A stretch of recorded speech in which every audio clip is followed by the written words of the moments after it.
Hello there, Seraphim17 once again. This is my Dead Space Impossible Mode, No Damage Plus Restricted Run. This is Chapter 8, Search and Rescue, and we are coming back into some familiar territory. This is officially the survival horror sequence of the run, where I have very little ammunition and I'm doing my best to be as creative as possible, as every situation demands me to kill more and more necromorphs, and I have less and less plasma cutter ammo to do so. So you'll notice I've gone in there to pick up this lunchbox, and I'm taking it with me just in case I need to throw it at somebody, and listening to that sound, I need to throw it at somebody immediately, because we have a gaggle of exploders. However, exploders are quite fortuitous as well, because we can use these fellas to kill each other. Hell, you could even let them do their attack that detonates and get them to kill themselves that way. That is fraught with peril though, because this monster has an incredible AoE.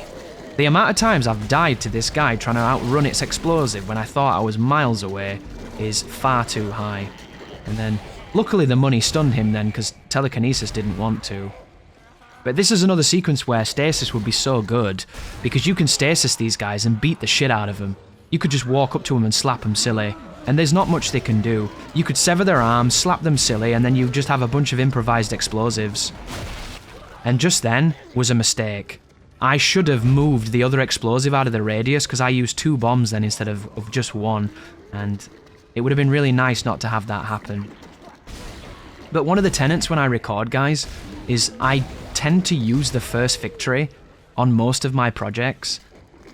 Depending on the run that I'm doing, if I don't like something in it, I might re-record it, but fundamentally, I like the idea of your first victory being the one you share, because it's almost never as clean or as awesome as you'd like it to be, and it gives it that level of almost a bit of peril, to say the least. It gives it more drama. Like, when I first started recording Dead Space 2, when I was doing the same run in that game that I'm doing in this one, all those years ago, I was learning the rooms really, really hard at the start. So I would record the room 5 to 10 times, and then whichever one seemed like the most badass, that's the one I wanted to use. And I did that for like chapter 1. And I'd probably watch it now and think that those rooms were terrible and I could have done them better, because, you know, you're never happy with where you are.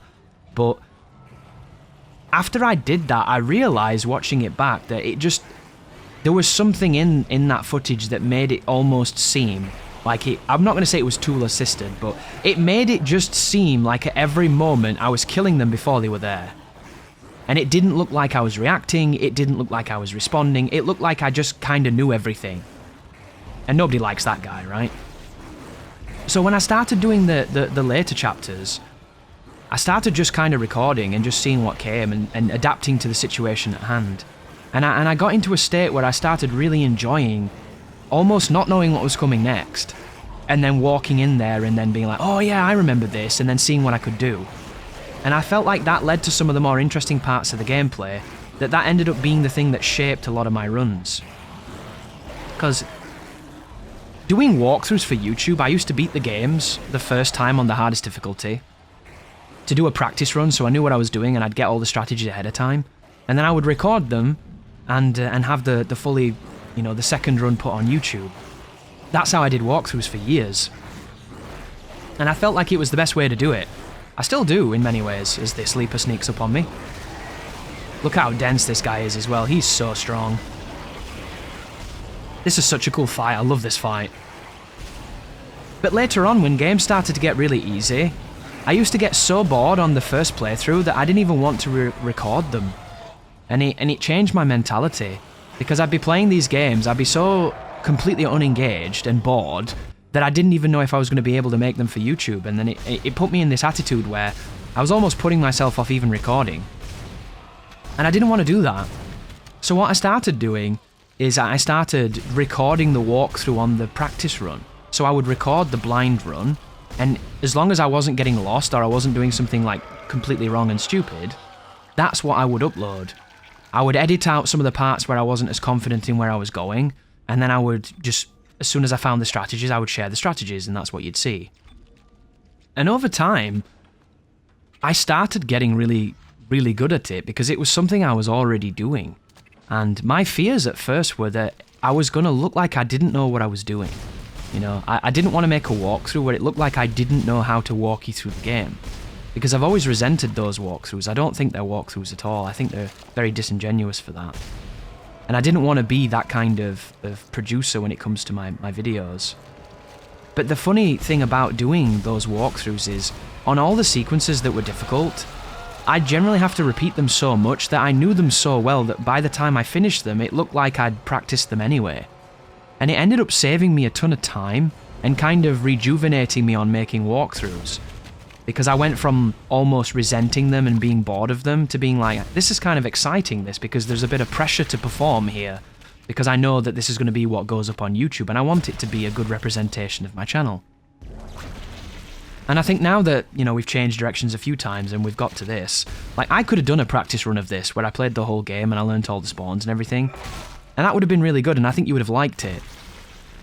But I didn't do it because it enabled me to get that magic of almost rediscovery. And hopefully the footage is exciting and you're enjoying it and everybody wins, right? And even if I had done the initial playthrough, I probably would have been okay with it because I really, really like Dead Space 1. It's a super fun game. Here is the splitter. So I'm trying to get him out of the way of this door, but there's a ton of debris in the way. So I'm going to keep knocking him down. And it's going to make all these horrible noises because that splitting noise is crazy. And then when you're coming here, there is a save point. And I recommend you use the save points if you can to try and bank some progress, but be really careful because I actually got hit on a save point on a previous chapter and I had to start the chapter again. And this is the Comedy of Errors Take 2.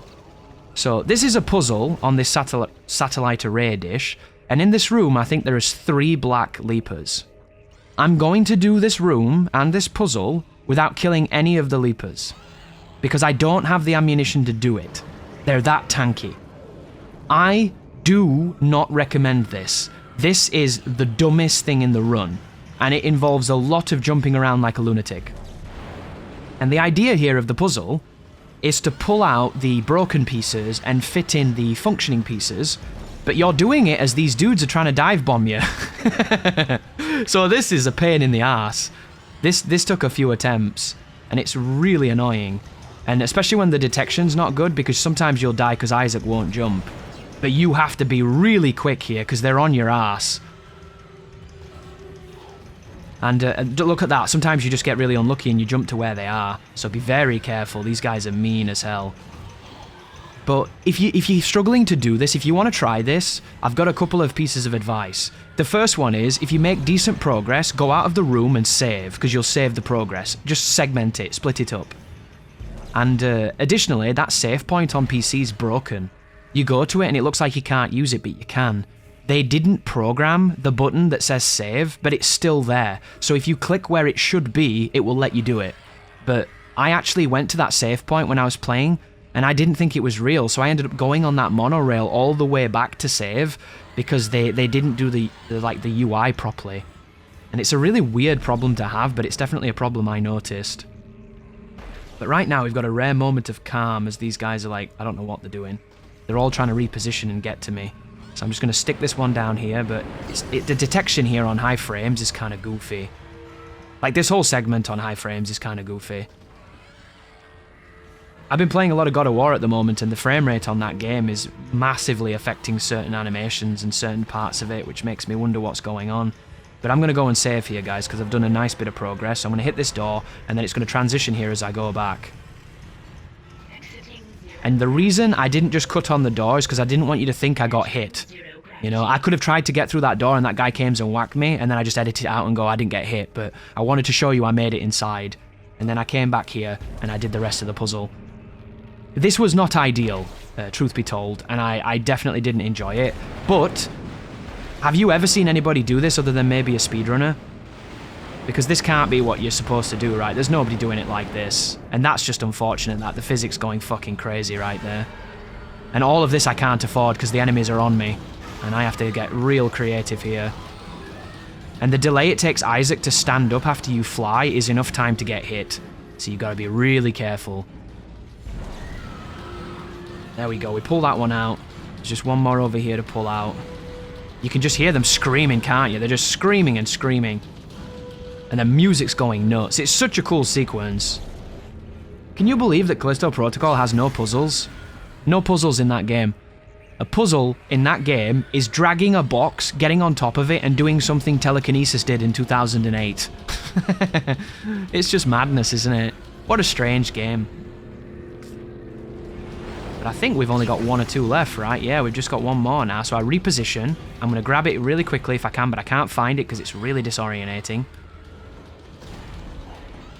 Orientation in these areas is surprisingly difficult. I wonder what they're going to do in the remake to make that better, because the remake works like Dead Space 2, doesn't it, where you've got full motion instead of jumping around like a lunatic. I wonder how much of an impact that's going to be, because I think it's just a better system. Look, I can't even find it. Can you see it? I can't even see where the bloody thing is. The FOV is so dog shit. The fucking room is so dumb. I am so lost. Because I know it's here somewhere, but I can't see the thing. Fucking 25 FOV, Isaac running around. I know it's somewhere on the roof, it has to be, right? There it is, you see him? There he is. You can't jump on that roof though. So now we've found it, this is the end of the puzzle. The end of the most ridiculous puzzle solving you'll see. Like this side of the Ishimura. Grab this thing, put it that way, get out of dodge, re-grab it, and then hopefully they give you a checkpoint when you stick it in. Which I think they should, but I don't know if they do. Luckily I didn't get hit, so it wasn't an issue. I pressed the wrong button then because I was panicking. So here we go, boom, and now I need to get out of here. So I'm just going to immediately jump to the opposite area because they're all coming towards me. And I'm going to try and find the door now. Look for the door. So the door is not there, I'll go on that wall. And I think it's just to the side of here. So I find it just there. And all I need to do now is get to the door. And I think this guy cuts me off, watch this. Look at that. Look how scary this is. Look how scary this is, dude. Oh my goodness. What an asshole. But he doesn't do anything. I got so lucky then. But just a show of hands in the comments, guys. Is that the stupidest thing you've seen today? Because I know it was when I did it. And I'm going to go down the elevator with this guy. Watch this. Oh, this is so dumb. This is the dumbest thing. Oh my goodness, ladies and gentlemen. I hope you're enjoying the run. It definitely took some time. What a mess. And I end up getting into a really bad situation here because I go the wrong way. So you're not supposed to go this way, guys. I'm going to use this save point and I'm going to come back. I now have to go past the black necro on the ground and the splitter in that room to get through a different doorway. And this was a pain in the ass, this. Because getting past an enhanced necromorph trying to smash you on the ground is really hard because he attacks super fast, he's got tons of range, and I'm going to make it look easy, but it's not. He hit me like 5 times. This is where we need to go, this elevator here. What a run. And then we have the slug boss in the gun. So a couple things to bear in mind here, ladies and gentlemen. There are times when this creature will throw things at you and it will just miss. So you don't have to worry about everything, but if anything comes towards the screen, you have to shoot it. If you don't, you'll take damage. And if you shoot the guns too fast, they will overheat. So what I do is the same thing I did on the previous turret sequence. I tap both triggers at the same time, and I focus on hitting the middle ones first. Because the ones on the outer edges seem to miss more than the middle ones, and they seem to throw more fair, like, projectiles. The ones in the middle can sometimes throw them off the side of the screen and you won't have much time and they'll just hit you. And this area is really random. This is one of the most random encounters in the game for taking damage. There's almost no encounter like this because it's not all that skillful. And the reason it sucks is because the overheating is dumb, the sensitivity on this machine is dumb, and the projectiles being so random where they go and how they hit is also kinda dumb. So it's one of those moments where it wouldn't surprise me if people did runs and they just trimmed this out. Because it's not really Dead Space. However, if this had good mouse input, I don't think I'd mind it. If you could fire infinitely and it had good mouse input, I'd kinda like this. And I'm hoping in the remake they stick this in the game and they make it really contemporary and really cool. Because it's an interesting sequence and it's technically a boss. This is a boss fight. It's not a good boss fight, but, you know, it's not a bad one, I guess. And I kind of wish you fought the final boss like this. Because I think it'd be a bit more interesting. It'd be nice if you could dodge, you know? If you could do some kind of sequence where you move a little bit. I think that would be super cool, but you absolutely cannot. But there's the turret sequence. We have to go back through this corridor again, and I've kind of set myself up here for a bad time. But when you don't have many bullets, you've got to make it up as you go along. And just have to be careful on the elevators here. Always check behind me. And then we're moving back into the main office here. And I don't know what's in this room. I can't remember. Is it a brute? I think it's a brute, right? Oh no, it's a splitter. It's a splitter. We're good. So... this guy is surprisingly shit. And I'd rather face this dude than many other dudes, because he's fast, but he just doesn't really do much. And he's a bit unnerving if you don't know him, but fundamentally, I think he's actually quite a friend of the channel. So he doesn't bother me too much, and I just run away from him. This guy hit me on my way to the tram, so make sure you stun him, because he's a bit of an arsehole. And then that's the end of the level, guys. A very strange one, too, and it's just going to get worse. So thank you for watching, and you take care now.